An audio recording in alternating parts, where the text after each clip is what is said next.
नमस्कार दोस्तों, brother, first of all, as usual, I would like to say you thanks for subscribing my channel as well as giving the positive response to all of my videos.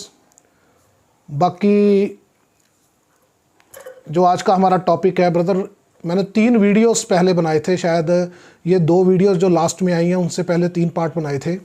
Bank auctions, properties, NPA, जो possession कैसे लेते हैं, ये इसका एक part रहता था जो लास्ट था, वो मैं आज आपको कवर करके दे रहा हूँ। उसमें ये चीज़ है कि मैं कहाँ से कहाँ तक कवर करूँगा ब्रदर, कि बैंक पोजेशन लेने के बाद में नीलामी अपना कब्जा लेते हैं बैंक एनपीए होने के बाद में, वहाँ तक वीडियोस आ चुकी थी आपको। अब बैंक फिज़िकल पोजेशन लेने के बाद नीलामी करते हैं उस प्रॉपर्टीज़ की, उसकी ऑक्शन होती है। उस ऑक्शन में बहुत से लोग पार्टिसिपेट करते हैं। Those are keen interested to buy bank auction properties as they think that the bank auction properties are very less than the market value, at least 20 to 30% less than the market value. So because of this they are showing their interest to buy this properties. अब मैं आपको ये चीज़ बताना चाहता हूँ brother कि इसमें आपको, अगर आप बैंक की जो ऑक्शन प्रॉपर्टीज़ हैं उसमें आप पार्टिसिपेट करते हैं, उसको आप परचेज़ करते हैं, उसको लेना चाहते हैं आप, तो आपको किन किन चीज़ों का ध्यान रखना चाहिए, किन किन पॉइंट्स के ऊपर आपको खुद पर्सनल एफर्ट्स करनी चाहिए। आपको बैंक क्या कहता है, let us forget about all this. आप पैसा आपका लग रहा है, बैंक तो अपनी एसेट को सेल कर रहा है अपना पैसा रिकवर करने के लिए। आप प्रॉपर्टी को परचेज कर रहे हो, आप अपना मेहनत का पैसा उसमें लगा रहे हो, तो उसमें आपको कोई खता ना कल को मिले, कल को कोई आपको इश्यूज़ ना क्रिएट हो, कोई लॉस ना हो जाए आपको मॉनेटरी, या कोई मेंटल हरासमेंट के दौर में से आप ना गुजरो। मैं इन चीज़ों के बारे में आपको बताना चाहता हूं, जो कि अमूमन आपको हर कहीं इंफॉर्मेशंस नहीं मिलेंगी। आपको हर बार एक प्रोसेस बताया जाता है। किसी भी वीडियोज़ को आप उठाओगे उसमें एक प्रोसेस रहेगा, एक ऑफिशियल प्रोसेस, लेकिन ऑन एंड एवरेज आपको किन दिक्कतों का सामना करना पड़ता है, जो छोटी छोटी बातें हैं। कभी कभी आप किसी से पूछने में एक अपने आप की थोड़ी सी शर्म महसूस करते हो, या आप पूछ नहीं पाते, या आपको उसका पता ही नहीं होता, तो वो उन सारे पॉइंट्स को मैं कवर करूंगा। ये जो लोग बैंक ऑक्शन प्रॉपर्टीज़ के सिलसिले में कंसल्टिंग करते हैं, या जो इन्वेस्टर्स हैं, या जो एंड बायर्स हैं, ये उनके लिए काम की वीडियोस हैं, जो डीएसएस हैं या कोई भी बैंक्स के साथ में एसोसिएशन के अंदर है। अब सबसे पहला मुद्दा आता है हमारा कि बैंक पोजेशन लेने के बाद अपना पैसा रिकवर करने के लिए क्या स्टेप उठाता है ब्रदर। उसके बाद में बैंक मूव करते हैं उस प्रॉपर्टी से अपना पैसा रिकवर करने के लिए। उस प्रॉपर्टी का पब्लिक नोटिस निकाला जाता है बैंक की तरफ से, कि ये उस प्रॉपर्टी की पूरी डिटेल्स दी जाती है, उसकी डायमेंशंस दी जाती है, उसके ऊपर कितनी ऑब्लिगेशंस हैं, उसके ऊपर इंटरेस्ट और पेनल्टीज़ क्या हैं, और उसके बाद में बैंक ने उसकी XYZ रकम ये कोड कर रखी है कि मिनिमम इतने रुपए में बैंक वो प्रॉपर्टी छोड़ेगा। फिर उसके अंदर एक रिजर्व प्राइस, यानी कि उसको एक रिजर्व प्राइस कहा जाता है, कि XYZ रकम एक रिजर्व प्राइस है, इसके ऊपर जो बिडिंग करेगा ये प्रॉपर्टी उसको दे दी जाएगी, वो सक्सेसफुल बिडर हो जाएगा। अब सपोज करो आप कहते हो कि मैं ये प्रॉपर्टी लेने में इंटरेस्टेड हूं। बहुत सारे लोग एक ऑफिशियल प्रोसेस को फॉलो करते हुए उस प्रॉपर्टी के अंदर घुसते हैं, उस प्रॉपर्टी को लेना चाहते हैं। उनको पता है ई ऑक्शन में मैं पार्टिसिपेट करूंगा, उसके बाद में बैंक मेरे नाम के ऊपर, मैं बैंक को वाइट में पूरा पैसा दूंगा, बैंक का रिकवरी ऑफिसर रजिस्ट्रार ऑफिस में जाएगा, मेरे नाम के ऊपर टाइटल को ट्रांसफ़र करेगा, यानी कि ओनरशिप ट्रांसफ़र होगी। जब मैं बैंक को, उससे पहले वो बैंक को पूरा पैसा देगा, उसके बाद में बैंक जाके उसको प्रॉपर्टी का मालिक बनाएगा। फिर 2 मुद्दे खड़े होते हैं। एक, बैंक के पास में फिजिकल पोजेशन खुद के पास है या नहीं, कहीं बैंक सिंबॉलिक पोजेशन के ऊपर ही प्रॉपर्टी की ऑक्शन तो नहीं निकाल रहा। बिकॉज सरफेसी एक्ट में बैंक के पास में एवरी राइट्स हैं, वो सिंबॉलिक पोजेशन के ऊपर भी प्रॉपर्टी का ऑक्शन निकाल सकते हैं। वो प्रॉपर्टी जहाँ पे है वैसी ही कंडीशन में, उसी तरीके से वो प्रॉपर्टी को सेल कर रहे हैं। As is where as is basis. ये प्रॉपर्टी जहां पे है जैसी है मैं उसको वैसी ही बेच रहा हूं। अब आते हैं कि आप प्रॉपर्टी को लेने में इंटरेस्टेड हैं, आपको किन किन बातों का, टेक्निकल पॉइंट्स, किन किन बातों का ध्यान रखना चाहिए।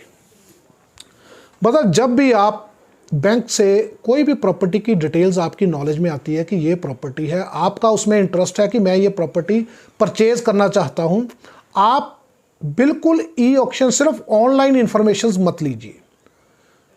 You should approach directly to the bank. Concerned authority है, वो ARMB ब्रांच है, वो रिकवरी हेड है, उसका जो डील कर रहा है, क्योंकि वहाँ पे पब्लिक नोटिस में कॉन्टैक्ट पर्सन का नाम, जो कंसर्न अथॉरिटी होता है उसका नाम और नंबर दोनों मेंशन होते हैं। आप उनके पास में जाइए, आपके पास में you are having every right to check the property docs. आप उनके पास जाइए कि मैं इस प्रॉपर्टी को लेने में इंटरेस्टेड हूँ, ये ऑक्शन में पार्टिसिपेट करने से पहले की जो आपकी वर्किंग है मैं वो बता रहा हूँ आपको। आप उस स्पेसिफिक ब्रांच को कांटेक्ट कीजिए, वहाँ पे कंसर्न अथॉरिटी के पास में जाइए, वहाँ से एक LOD निकलवाइए, लिस्ट ऑफ डॉक्यूमेंट्स, जो कि इसका प्रीवियस ऑनर है, उसने बैंक में जब लोन लिया था बैंक से, उसमें बैंक में कौन से डॉक्यूमेंट्स सबमिट किए थे। आप इन चीज़ों को ब्रदर बहुत गहराई से सुनना। एक भी टेक्निकल पॉइंट आपसे मिस होता है और कोई प्रॉपर्टी लेने के लिए जा रहा है तो आप समझ लो आपके पास में कभी भी मॉनेटरी लॉस होने के पूरे चांसेस होंगे। आप कंसर्न अथॉरिटी के पास जाइए, वहां पे जाके डॉक्यूमेंट्स को चेक कीजिए। मैं आपको as per my expertise, as per my experiences, as per my knowledge में आपको बता रहा हूं, अगर उस LOD में प्रीवियस बोरोवर की तरफ से सर्टिफाइड कॉपीज लगी हुई है, ओरिजिनल सेल डीड की बजाय सर्टिफाइड कॉपी लगी हुई है, तो आप वहां पे, आपका पहला अलर्ट वहां पे आता है। आपको उस टाइम में एक एक्स्ट्रा सावधानी का आपको लेनी पड़ेगी कि ओरिजिनल डॉक्स कहां पे हैं। मैं उसके कारण बताऊंगा आपको, वीडियो में पूरा टॉपिक कवर करूंगा मैं आपको। आप देखोगे तो आपको पूरी चीज समझ आएगी। आप कहोगे कि सर सर्टिफाइड कॉपी अगर वहां पे है तो भी क्या मुद्दा है, बैंक ने तो उसको वेरीफाई किया ही होगा। मैं बताऊंगा आपको क्या मुद्दे हैं। आप ऑफिशियल प्रोसेस में मार नहीं खा सकते, लेकिन हरासमेंट कैसे होगी वो बताता हूं आपको। ब्रदर, मैंने एक्स प्रॉपर्टी के ऊपर फॉर एग्जांपल लोन लिया, ओरिजिनल डॉक्स मैंने कहीं पे रख के, किसी प्राइवेट लेंडर के पास रख के उससे एग्रीमेंट साइन कर लिया कि भाई मेरे पास में, लोग अपने ओरिजिनल डॉक्स किसी भी प्राइवेट लेंडर्स या जो बैंक से कनेक्टेड, सिबिल से कनेक्टेड चीज़ें नहीं हैं, प्राइवेट फील्ड में कह रहा हूं मैं आपको, वो वहाँ पे अप्रोच करके आपने देखा होगा कि मेरे ओरिजिनल पेपर रख ले भाई, मेरे को इतना पैसा दे दे, मेरी ये 10 करोड़ की प्रॉपर्टी है, मेरे को सिर्फ 10-20 लाख रुपए चाहिए। लोग क्या करते हैं, प्राइवेट लेंडर्स क्या करते हैं, जो खता भी खाते हैं। मैं आपको बता दूं, हम प्राइवेट लेंडर्स हैं, हमें पता है कि टेक्निकलिटीज, हमारे 25 साल का जो तजुर्बा है कि उसमें टेक्निकलिटीज को कैसे कवर किया जाता है। अब मैं आपको बताता हूं कि आपका जो क्वेश्चन रेज हो रहा होगा, आप वहां पे रेज करोगे, मैं जवाब दूंगा। मैं यहीं पे साथ ही साथ आपको जवाब दे रहा हूं कि सर्टिफाइड कॉपीज होने का क्या माइनस पॉइंट हो सकता है। ओरिजिनल डॉक्स, सपोज करो उस बोरोवर ने ओरिजिनल डॉक्स किसी भी प्राइवेट लेंडर के पास रख के उसके ऊपर बयाना करके, या नोटराइज बयाने का रिकॉर्ड नहीं होता है, कच्चे पेपर्स मैंने आपने स्टैम्प पेपर के ऊपर साइन करके मैंने अपनी तसल्ली के लिए अपने पास रख लिए, प्राइवेट लेंडर हूं मैं, और मैंने ओरिजिनल रजिस्ट्री रख ली उसकी और उसको पैसा दे दिया। इस तरीके से लोग 10-10, 20 लोगों से पैसा ले लेते हैं।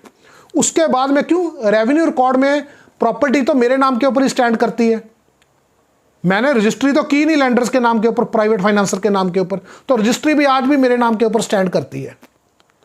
तो एक्चुअल में कोई भी बैंक अगर वेरीफाई करेगा तो वो जाके क्या चेक करेगा, वो गवर्नमेंट के रेवेन्यू रिकॉर्ड से चेक करेगा कि सन्नी शर्मा इस प्रॉपर्टी का मालिक है, वहां पे यही निकल के आएगा है।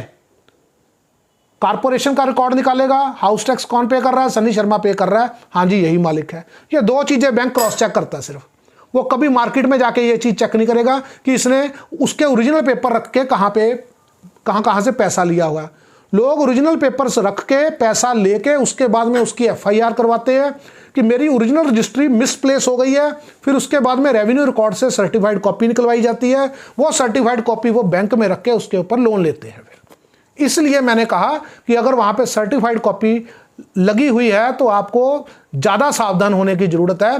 फिर आप पर्सनल लेवल के ऊपर वहाँ पे वहाँ से आपका फ़र्ज बनता है, क्योंकि पैसा आपका लगना है, आप उसकी स्क्रूटनी कीजिए, उसके बारे में पता करवाइए, जासूसी कीजिए, जैसे मर्जी कीजिए कि इसने कहीं इस प्राइवेट लैंडर से इस पार्टी ने बैंक के अलावा भी तो पैसा नहीं उठा रखा कहीं से, क्योंकि कल को वो आपके साथ में क्लैश करेगा ही करेगा।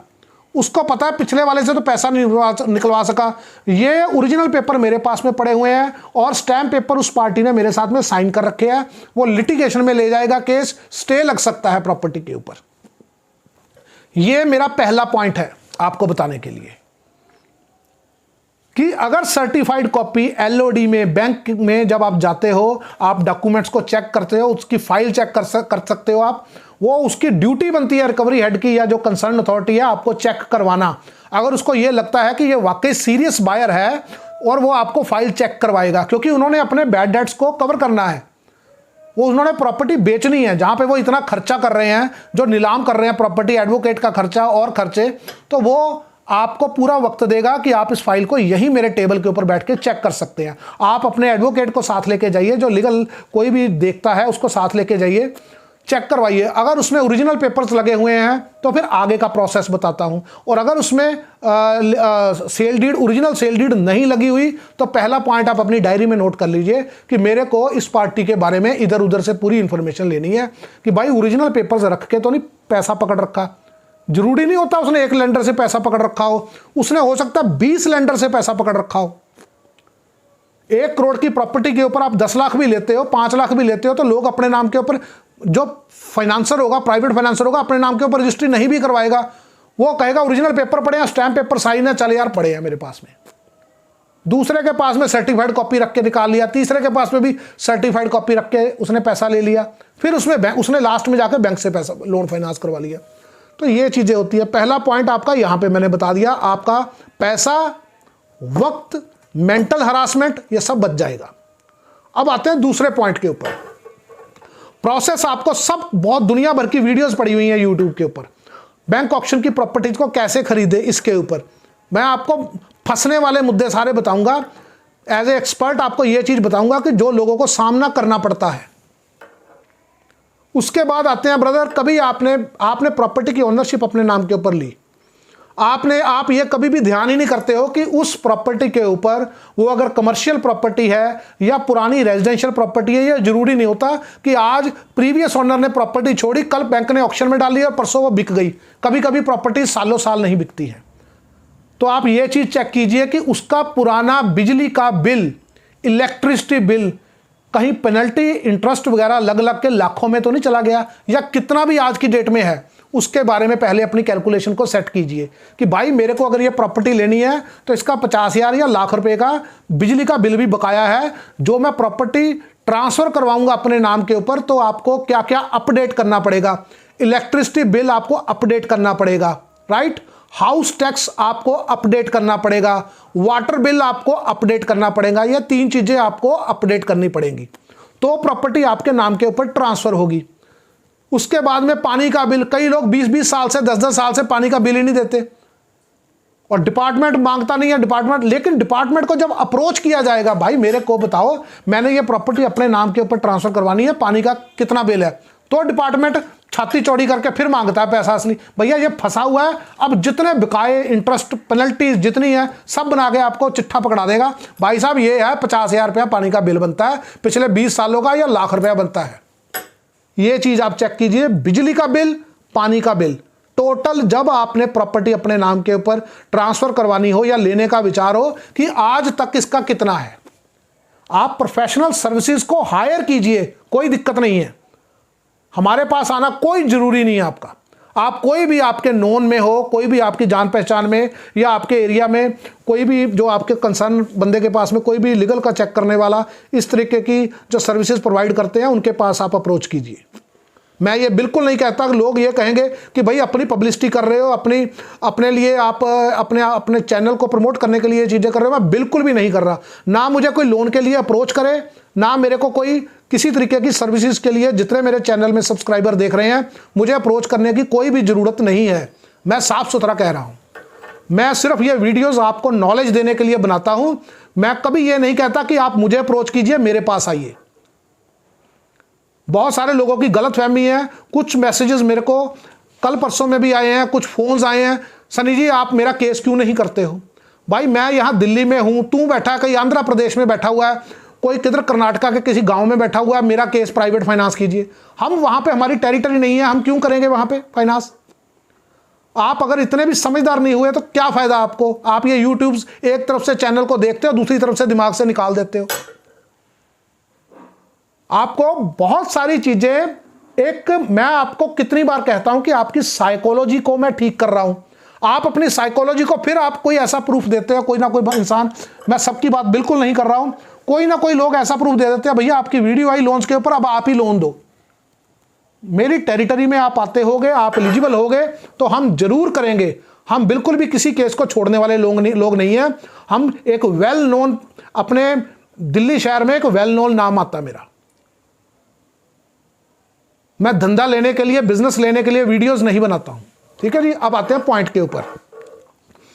आप ये समझिए कि आपने electricity bill, water bill, house tax का पूरा निकाल लिया कि भाई बैंक की रिजर्व प्राइस के ऊपर आपने बिडिंग दी, उसके बाद में मेरे को ये खर्चे मेरे को देने पड़ेंगे। आप अपनी कैलकुलेशन कीजिए कि आपको वो प्रॉपर्टी कितने में पड़ेगी, राइट। आप उसके बाद में ब्रदर आप ये चीज चेक कीजिए कि जो इसका प्रीवियस ओनर था, सपोज करो बैंक ने वो प्रॉपर्टी का सिंबॉलिक पोजेशन भी ले लिया, फिजिकल पोजेशन भी ले लिया, उसके बाद में वो ऑक्शन में डाली, ऑक्शन में बिडिंग में आपने बिडिंग दी, आप सक्सेसफुल बिडर भी बन गए। उससे पहले बैंक की ऑक्शन में पार्टिसिपेट करने से पहले आपको ये चेक करना है अपने XYZ सोर्सेज से, कोई एडवोकेट अपॉइंट कीजिए, उसकी सर्विसेज लीजिए आप, कि इस प्रॉपर्टी के ऊपर हाल फिलहाल में कोई हाई कोर्ट में या कहीं भी कोई स्टे तो नहीं लगा हुआ, कभी कहीं ओनर ने स्टे तो नहीं लगाया हुआ इसके ऊपर। बदर अगर उस प्रॉपर्टी के ऊपर स्टे लगा होगा तो भी आपको कल को दिक्कतें आनी ही आनी है। वो स्टे किस बेसिस के ऊपर लग सकता है। अब मैंने पिछली वीडियो में भी कहा था, आपको एक चीज़ समझाई थी कि बैंक कभी कभी अपना पैसा रिकवर करने के लिए, किसी की 1 करोड़ की प्रॉपर्टी के ऊपर बैंक ने 35 लाख रुपया दिया हुआ है, कर आके वो 50-60 लाख रुपया हो गया, बैंक ने 70 लाख रुपया ही रिजर्व प्राइस मेंशन करके वो प्रॉपर्टी निकाल दी। पार्टी चैलेंज कर देती है कि भाई जो मेरी प्रॉपर्टी है ये 1 करोड़ की है आज की डेट में, बैंक ने इसको 70 लाख में क्यों सेल किया। अगर वो पॉइंट, वो रीजन कोर्ट को जस्टिफाइड रीजन लगता है तो वो उसके ऊपर स्टे लग जाएगा, आप फंस जाओगे, आपका पैसा बैंक में फंस जाएगा। और आपको पता है इंडिया के जो कानूनी प्रोसेस हैं वो किस तरीके से होते हैं। स्टे के लिए कभी कभी 6 महीने में भी क्लियर हो जाएगा, कभी कभी 6 साल में भी क्लियर नहीं होगा। ये चीज पता कर लीजिए आप, क्यों ऐसा बहुत बार होता है। दूसरा आपको पॉइंट बता रहा हूं ब्रदर, कभी कभी जो प्रॉपर्टी होती है उसमें जॉइंट ओनर्स होते हैं। एक मैं हूं, मेरी उम्र सपोज करो 25 साल है, मैं उस प्रॉपर्टी का लीगल हायर हूँ, मेरे पिताजी ने वो प्रॉपर्टी दी थी, मैं 25 साल का हूँ, प्रॉपर्टी मैंने अपने नाम के ऊपर रजिस्ट्री करवा ली, क्योंकि जो मेरे साथ की बहनें थी उन्होंने साइन कर दिए, मैंने रजिस्ट्री करवा ली उसकी। एक मेरा भाई था जो उस टाइम में 17 साल का या 16 साल का था, वो उस टाइम माइनर था, माइनर के सिग्नेचर नहीं होते, माइनर को किसी भी खाते में नहीं लिया जाता। वो जब मैंने केस को डिफ़ॉल्ट किया, वो बालिग हो चुका था, अडल्ट हो चुका था, वो केस को चैलेंज कर सकता है। भाई प्रॉपर्टी के ऊपर, पिताजी की प्रॉपर्टी के ऊपर उसका भी उतना ही हक है जितना मेरा हक है या मेरी बहनों का हक था, तो उसके चैलेंज की वजह से प्रॉपर्टी के ऊपर स्टे लग सकता है। इन चीज़ों के बारे में लोगों को कोई नॉलेज नहीं होती। वो सिर्फ इतना देखते हैं मार्केट में 1 करोड़ की प्रॉपर्टी 60 में मिल रही है, भाई उठा ले। और उसमें से 30-40% सक्सेस रेट है, 60% रेट अनसक्सेसफुल है। जो लोगों को कहीं ना कहीं मुद्दों के ऊपर प्रॉब्लम्स आई, उन्होंने सफ़र किया, एक की बजाय 2 पैसे खर्च किए, कभी 6 महीने, कभी सालों साल अपना पैसा फंसा के रखा या वक्त खराब किया। ये चीज़ें उनके पास में ये सफ़र करते हैं वो इन पॉइंट्स की वजह से। मैंने आपको पहले भी बताया ब्रदर, मेरा मकसद आपको नॉलेज देना है, आपको सर्विसेज देना नहीं है। मुझे किसी भी इंसान से कोई भी बिजनेस नहीं चाहिए। आप मेरे से सिर्फ नॉलेज गेन कीजिए, एक टेक्निकल प्रैक्टिकल ग्राउंड के ऊपर नॉलेज गेन कीजिए और अपनी सर्विसेज अपने ही किसी एरिया के, जहां पे भी आप रहते हो, आप बेंगलोर रहते हो, मद्रास रहते हो, कहीं पे भी रहते हो, आप वहां के लोकल पर्सन से आप अपने लिए सर्विसेज हायर कीजिए।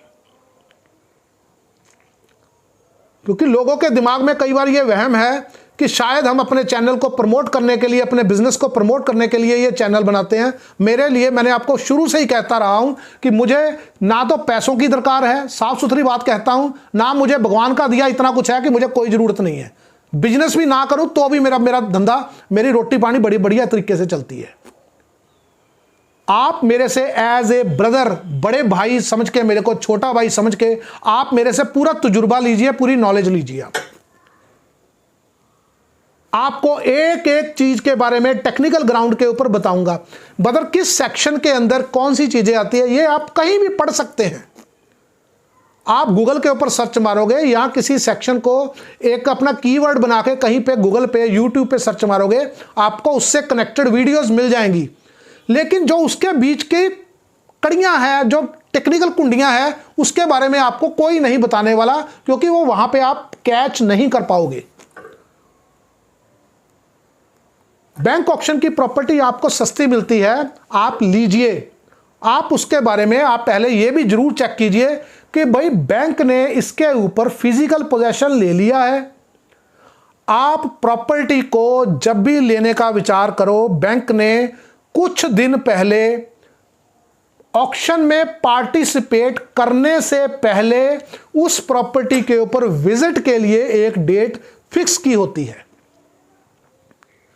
जब बैंक का पब्लिक नोटिस निकलता है कि यह प्रॉपर्टी ऑक्शन करने के लिए जा रही है, ऑक्शन होने के लिए जा रही है, और सपोज करो 15 अगस्त उसकी ऑक्शन है, तो बैंक ने 6-7 अगस्त या इस तरीके से कोई भी डेट दी रखी होती है कि आप आके वहां पे सुबह 10 बजे से लेके शाम को 5 बजे तक उस प्रॉपर्टी की विजिट कर सकते हैं।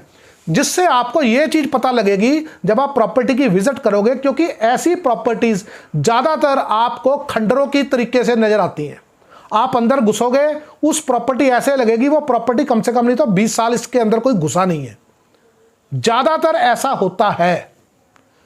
जो प्रॉपर्टी बैंक के पास ही 1-2 साल रह गई, उसकी मेंटेनेंस ही नहीं हुई, साफ सफाई नहीं हुई, उसके जो वुडवर्क है वो बिल्कुल खराब हो चुका है, इलेक्ट्रिक स्विचेस खराब हो चुके हैं, उसकी जो इलेक्ट्रिक इक्विपमेंट्स, पंखे हैं, सारी चीजें हैं, ये सब सड़ गए हैं या खराब हो गए हैं, जंग लग गया है, जो फर्श है उसका टूटा हुआ है या वो रिपेयरेबल है, किचन है उसका वुडवर्क सारा दीमक खा गई है। मतलब ये वो चीजें बता रहा हूं जो छोटी चीजें आपको वीडियो में जरूर लगेगी, लेकिन इसके ऊपर लाखों के खर्चे होते हैं।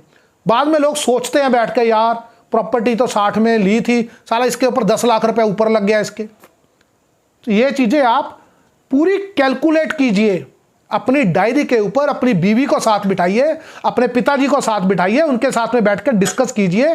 अकेले प्रॉपर्टी देखने मत जाइए। मैं आपको बता रहा हूं, आप अपने साथ में अपने किसी भी, जिसको भी आप बेहतर समझते हैं, आप अपनी फैमिली मेंबर्स को साथ लेके जाइए। कुछ पॉइंट्स आपकी नॉलेज में उस टाइम शायद नहीं आएंगे, क्योंकि आप उस टाइम में तो कैलकुलेशन कर रहे होंगे कितना पैसा बैंक को देना पड़ेगा, कहां से अरेंज करना है, लेकिन आपके फैमिली मेंबर्स वो छोटे छोटे पॉइंट्स आपको निकाल के देंगे जो उस प्रॉपर्टी के ड्रॉबैक्स होंगे। कभी गली ही कम चौड़ी है, मैं आपको बता दूं, उसके अंदर कार घुस नहीं सकती। आपको बैंक ने कार पार्किंग भी मेंशन किया हुआ, लेकिन एंट्री के ऊपर कार पार्किंग नहीं घुस सकती। जो एंट्री की जो गली है आपकी, वहां पे 2 गाड़ियां जो दूसरे घर है उनकी खड़ी होती है, कई लड़ाई झगड़े के कारण तो नहीं बढ़ेंगी ये चीज़ें। ये आप देखिए, ऊपर नीचे वाले आपके नेबरर्स कैसे हैं, उनसे बात कीजिए, वो आपको रियल स्टोरीज भी बता सकते हैं। कुछ भी ऐसी चीज़ जो आपकी नॉलेज में ना हो, उसके बारे में आपको इन्फॉर्मेशन वो पास ऑन कर सकते हैं। आपको अगर कोई सेकंड फ्लोर विद रूफ मिल रहा है, आप ये सोच के वो लेना चाहते हैं कि कल को मैं उसके ऊपर कंस्ट्रक्शन करूंगा, तो आप एक बार आइडिया लीजिए जो उसके ग्राउंड फ्लोर और फर्स्ट फ्लोर के ऊपर लोग रहते हैं, क्या उनकी परमिशंस आपको इन फ्यूचर में मिल पाएगी कि आप सेकंड फ्लोर को की छत को, यानी कि थर्ड फ्लोर को आप कंस्ट्रक्ट कर सकते हैं कि नहीं कर सकते। वो कहते भाई साहब हम कभी भी सेकंड फ्लोर की छत को बनने नहीं देंगे, ये तो हमारा पहले ओनर से भी झगड़ा चल रहा था, हमने नहीं बनने दी। तो आप इस चीज़ को सोच लीजिए कि आपके पास में कौन कौन से तरीके हैं। अगर आपके पास में उनको हैंडल करने के तरीके हैं, वो कैसा भी तरीका हो, अगर आप लगता है आप मसल पावर में स्ट्रांग हो, आप पुलिस बैकअप आपका स्ट्रांग है, पॉलिटिकल स्ट्रांग है, पैसा स्ट्रांग है, भाई मैं कोई दिक्कत नहीं है मैं बना लूँगा, तो आप लीजिए।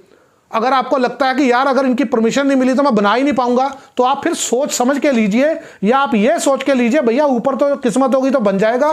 फिलहाल मैं ये सोच के नहीं चल रहा कि सेकंड फ्लोर मेरे को कंस्ट्रक्शन करने के लिए मिलेगा, क्योंकि बैंक ने उसका पैसा, सेकंड फ्लोर का पैसा भी अपने रिजर्व प्राइस के अंदर विद रूफ राइट करके डाल रखा होता है। समझ गए आप मेरी बात को? ये चीजें आप बिल्कुल आपने नोट करनी है। उस पार्टी का जो प्रीवियस ओनर है, कभी कभी लोग पीओ डिक्लेयर हो जाते हैं, प्रोक्लेम्ड ऑफेंडर, भगोड़ा, जिसको भगोड़ा कहा जाता है, जिसका कोई अता पता नहीं है, कोर्ट ने भगोड़ा साबित कर दिया है उसको कि वो कहीं भगोड़ा तो नहीं है। उसके पीछे में देखिए, फिर उसकी पूरी स्क्रूटनाइज कीजिए, भाई ये भगोड़ा हुआ कहीं इधर उधर से इस प्रॉपर्टी के ऊपर पहले से ही पैसा पूसा उठा के तो नहीं भागा हुआ, कल को प्राइवेट लोग मेरे पीछे पड़ जाएंगे, भैया मेरा पैसा भी लेना, मेरे पास भी ओरिजिनल रजिस्ट्री पड़ी है, पहले चार्ज मेरा बनता है, मैंने स्टैम्प पेपर, ये देखो बैंक से भी पुरानी डेट का स्टैम्प पेपर साइन है मेरे साथ में, उसका ओरिजिनल रजिस्ट्री मेरे पास में पड़ी है उसकी, मैं तो पैसा लूंगा ही लूंगा, नहीं तो कोर्ट में चैलेंज करूंगा, फिर आप फंसोगे। आप ये मत समझिए कि प्राइवेट बंदों को आप आराम से हैंडल कर लोगे, बदर जो पैसा देना जानते हैं उनके पास में लेने के 20 तरीके होते हैं। आप उसके बारे में एक प्रोफेशनल सर्विसेज को हायर कीजिए। आप अगर लाखों का बेनिफिट ले रहे हैं तो कुछ हजार आप अपने किसी कंसल्टेंट को दीजिए, उसको बोलो भाई मेरे को एक पूरी रिपोर्ट बना के दे, मेरे को इस प्रॉपर्टी के बारे में पूरी रिसर्च चाहिए। आप बैंक को यह चीज रिटर्न में लीजिए कि बैंक आपको ऑन डॉक्यूमेंट्स ऑनर बनाने के बाद में इस प्रॉपर्टी का जो फिजिकल पोजेशन है वो शांतिपूर्वक प्रदान करेगा, यानी कि bank will deliver you a peaceful physical possession of this specific property. I think you very well understand what I mean to say. आप इन चीजों को ब्रदर, ये छोटी छोटी चीजों को आप ध्यान में रखोगे, आप कभी खता नहीं खाओगे। क्यों? इंसान कभी भी कुएं में गिरने से पहले कभी भी ये नहीं सोच पाता या सोच सकता कि कुएं के अंदर गिरने के बाद उसका क्या हश्र होगा, क्योंकि उसका एक्सपीरियंस नहीं होता है इसमें। लेकिन जब वो गिरता है तब उसको पता चलता है कि अब तो हल ही नहीं है यहां से ऊपर जाने का, तो मेरे को बहुत सारे अरेंजमेंट्स करने पड़ेंगे, पैसा खर्च करना पड़ेगा, केस की लिटिगेशन में जाना पड़ेगा, फाइट करना पड़ेगा, तो जाके मैं इसमें शांतिपूर्वक रहूँगा। कोई भी इंसान प्रॉपर्टी को इसलिए परचेज करता है, उसके कुछ सपने होते हैं, उसकी कुछ तमन्नाएं होती हैं। वो कहता है मैं इस प्रॉपर्टी को लेके अपने परिवार के साथ सुख शांति से इसके अंदर रहूँगा, ऐसा करूँगा, वैसा करूँगा, ये डेकोरेशन करूँगा। लेकिन जब आपके सामने तस्वीर दूसरी आती है तो आपके सपने टूटते हैं, आप अंदर ही अंदर टूटते हो। आपके फैमिली मेंबर बेशक आपको कुछ ना कहें, लेकिन कहीं ना कहीं उनका जो है मॉरल डिस्टर्ब होता है, उनका कॉन्फिडेंस लूज होता है, वो हर्ट होते हैं। इसलिए पैसा खर्च करने से पहले आप हमसे पूरी नॉलेज लीजिए। ऐसे बहुत से लोग हैं जिन्होंने बैंक ऑक्शन की प्रॉपर्टीज को लेने से पहले मुझे कांटेक्ट किया, मैंने उनको एक एक चीज एक एक घंटा लगा के मैंने फ़ोन तब तक कट नहीं किया जब तक मेरी तसल्ली इस बात से नहीं हुई कि अब आपको पूरी ये बात समझ आ गई है कि आपने क्या करना है। और 1 रुपया भी मैंने कभी ज़िंदगी में चार्ज नहीं किया इस चीज़ का। ना मैं क्रेडिट लेता हूं, ना मैं पैसा चार्ज करता हूं। मैं सख्त इंसान हो सकता हूं, हार्ड इंसान हो सकता हूं, कड़वा हो सकता हूं, लेकिन मैं ईमानदार और बहुत मजबूत इंसान हूं हर मायने में।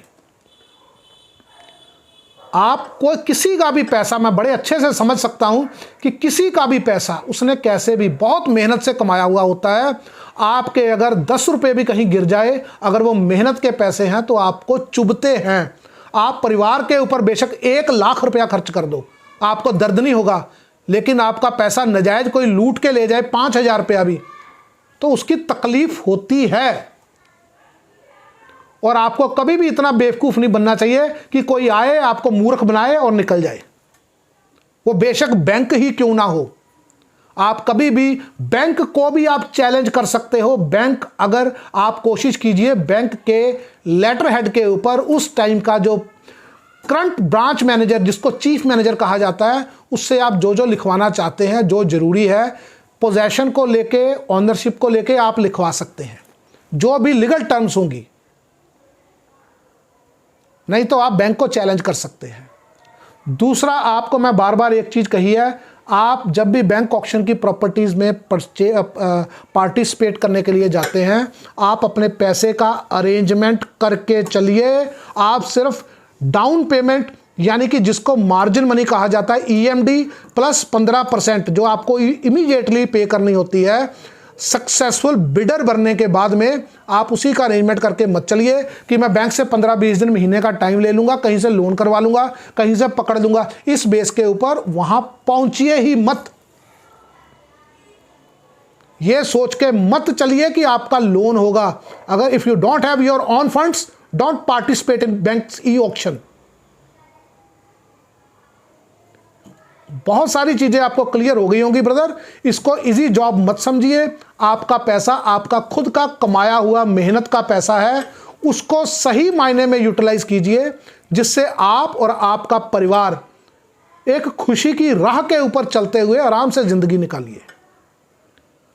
मुझे कुछ नहीं मिलता, मेरे को एक मन को तसल्ली मिलती है कि मुझसे गाइडेंस मिलती है लोगों को, मुझसे तजुर्बा, जो हमने कभी जिंदगी में तजुर्बे लिए हैं, वो तजुर्बे आप ना लेते हुए हमसे ही सीख लें।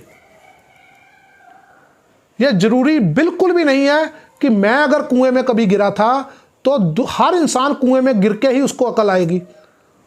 किसी की किस्मत अच्छी होती है, कुएं में गिरने के बाद में सक्सेसफुली भगवान ऊपर उठाता है। कभी कभी किस्मत साथ नहीं देती तो वो फिर ऐसा टूटते हैं कि दोबारा उठ नहीं पाते।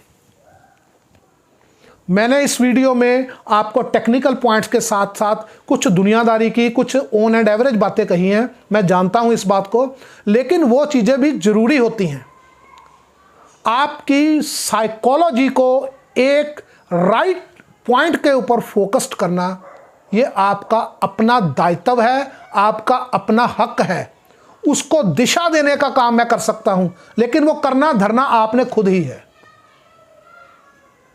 मुझे कभी भी आप इस चीज के लिए अप्रोच मत कीजिए कि भाई सनी जी की मैंने वीडियो देखी थी, मैं इनके साथ में लोन्स का क्या क्या बेनिफिट ले सकता हूं, या ये मेरे को क्या बेनिफिट्स दे सकते हैं, या मेरे लिए कोई काम करना चाहता है। मैं आपको कभी भी इस चीज के लिए बिल्कुल रिकमेंड नहीं करता हूं, क्योंकि वहां पे फिर एक लालच आता है। लोग सोचते हैं ये अपने लालच के लिए वीडियोस बनाते हैं। मैं दूसरों की तरह नहीं हूं जो मैं अपने लालच के लिए वीडियो बना रहा हूं। आप 10 साल तक मेरी वीडियो देखते रहो, मैं 10 साल तक वीडियो बनाता रहूंगा। मेरे को YouTube से बेशक एक 25 पैसे की कमाई ना हो,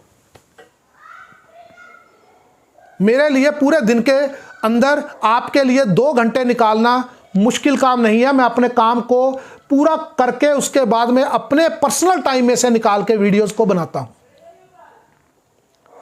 जिससे मेरा काम, मेरी प्रोफेशनल लाइफ सफर ना हो और आपको इंफॉर्मेशन, नॉलेज मिले, और मेरे को भी वक्त मेरे को ऐसा महसूस ना हो कि मेरा वक्त खराब होता है। मैं आपके साथ में जब बातें शेयर करता हूं, मुझे मजा आता है, मुझे तसल्ली होती है, मुझे मॉरल सपोर्ट खुद को मिलता है, मेरे को इंटरनल सेटिस्फैक्शन मिलती है, मेरे दिल को सुकून मिलता है उससे।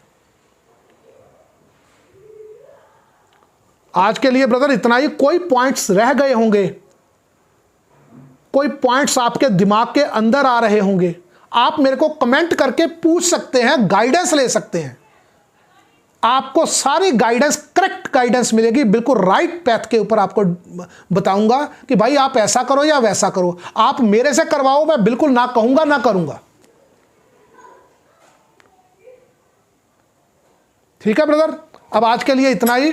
आप मेरे वीडियोस को वक्त देते हो, उसको देखते हो, मुझे प्यार करने लगे हो, मेरे लिए ये बहुत है। ये भगवान शिवजी भगवान का आशीर्वाद है मेरे लिए। बस मेरी अच्छी सेहत के लिए दुआएं करो, मैं आपकी अच्छी सेहत, आपके परिवार के लिए दुआ करता हूं। ओके, आपका दिन शुभ हो ब्रदर। आज के लिए इतना ही, नमस्कार।